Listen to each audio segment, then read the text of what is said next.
Hello TV fans and welcome to Lost in the Reel. Jeff Goldblum stars as the king of the gods, Zeus. They don't matter. I defy the gods. You're where you belong, down in the dark! In Netflix's new darkly comic series, Kaos. It seems like this show is flying under the radar at the moment, which is really strange considering the talent involved. Is this show worth watching, or is Netflix not promoting it much for a reason? Let's talk about it.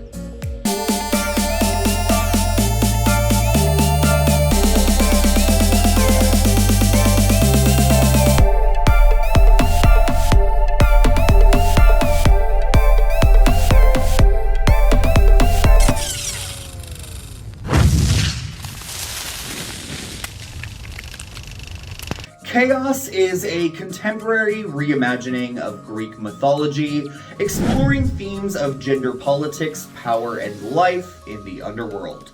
Zeus has a wrinkle.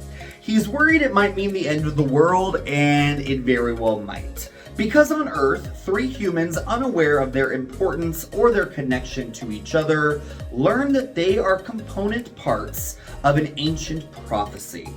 Will they discover the truth about the gods and what they're doing to humans? And if they do, will they be able to stop them? I knew very little about Kaos going into it, and that's probably because Netflix, as they sometimes tend to do, haven't done a whole lot to promote this series. And the fact that they kept the embargo for reviews to the day of release also worried me about its quality. But the pedigree of this series speaks for itself. It stars the likes of Jeff Goldblum, Janet McTeer, Cliff Curtis, David Thewlis, Eddie Izzard, and Stephen Delane. It has a fascinating premise about Greek gods who control modern society. And it's created by the writer-director of Netflix's own short-lived cult classic series, It's the End of the Fucking World, Charlie Covell. With all of that talent, you'd think that Netflix would really be pushing this show, right? Unfortunately, they haven't been. But I'm here to report that Kaos is awesome, and you should definitely put this at the top of your Netflix queue. Now, I do have to admit that the show does start off a bit rocky. Started off a bit rocky, but it ended up being really fun. I honestly didn't have any idea what was going on the first couple of episodes, and it felt like a bit of a, well, chaotic mess. The reason it feels this way is because there is so much backstory to reveal, so many Greek myths to riff off of, and so many characters to introduce, that it's all a bit overwhelming to take in. But Kaos revels in its ambition. And even though it does take some time to settle into the bonkers out there storytelling, there was enough in terms of craft to keep me wanting to see if it could find its focus and thrive. One of those things is the absolutely ingenious creativity on display in the writing. This being a British production, you get a nice dosage of dark, dry comedy and acerbic wit. And then you have a mystery of this prophecy and how these humans might come together to take down the gods. There's the intrigue from the power plays, political movements, and gratuitous, opulent nature of the gods' existence atop Olympus. And finally, there's the way in which creator Charlie Covell brilliantly intertwines ancient Greek mythology with modern-day society. There were so many times throughout these 8 episodes that I said to myself, wow, that was so imaginative. Imaginative, distinctive, and new. From Hera's room of filing cabinets filled with tongues that reveal human confessions, to a group of biker ladies, aka the Furies, who hunt down humans who have done wrong in their life, all the way to a running gag of Prometheus, the narrator, being eaten alive by a buzzard on the side of a mountain while telling us this crazy tale. There is so much to unpack in this show, so much creativity brimming in every scene, that it's hard to not keep watching, even if it doesn't feel like everything is coming together. There's also an embarrassment of riches when it comes to this cast. Jeff Goldblum, who is ever reliable, chews up the scenery as the moronic, diabolical man-child that is Zeus.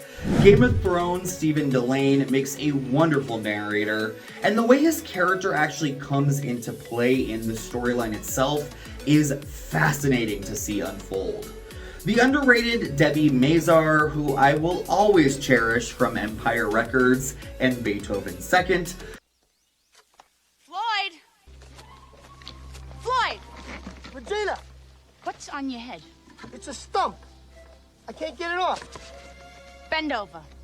Shows up as Medusa in a sign of truly inspired casting. But it is Janet McTeer whose deliciously seductive and devilish turn as Hera steals the show. Not only does McTeer get the most to do out of all of the gods, she ravages through each scene with such power that you cannot take your eyes off of her. This is Emmy-worthy work, if you ask me. There was a point during this season, around episode 4, that I kept thinking that I really liked the show so far, but I felt like it was missing something. And I came up with a couple of things. I wasn't really connecting with any of the characters, as most of them are vile, and even the ones you're supposed to like have an annoying amount of flaws. How much will you indulge in your flaws? It also felt like Kaos was lacking any sort of heart. Everything felt very face value and devoid of depth. Kinda like the gods it's depicting. And finally, I was just patiently waiting for this storyline to start coming together, because it really did come off as a jumbled, unfocused mess. Luckily, once episode 5 kicks in, the rest of the season is some of the best TV I have seen all year. Everything that felt like it was purposeless or just a cheeky quip starts to connect. Every random, disparate storyline begins to come into focus. Although a lot of the underworld stuff I found to be a bit dull, that exposition leads to some really amazing payoffs. All of the characters, even the ones I found to be irritating, their motivations become clear, and I started caring about each and every one of them. And it all leads to a season finale that left me breathless, emotional, and eagerly awaiting a second season that Netflix better not let me down on. I am tired of them bringing on promising shows like this, only to cancel them at the drop of a hat. Kaos, it might not be for everyone. It does play around with gender norms and sexuality, and that certainly might ruffle a few people's feathers. And it definitely teeters on the edge of what is appropriate and what is not. It's not appropriate for 6th graders. Even for the most desensitized adult viewers. But it's also just so much damn fun that you're gonna have a hard time not falling prey to its vices.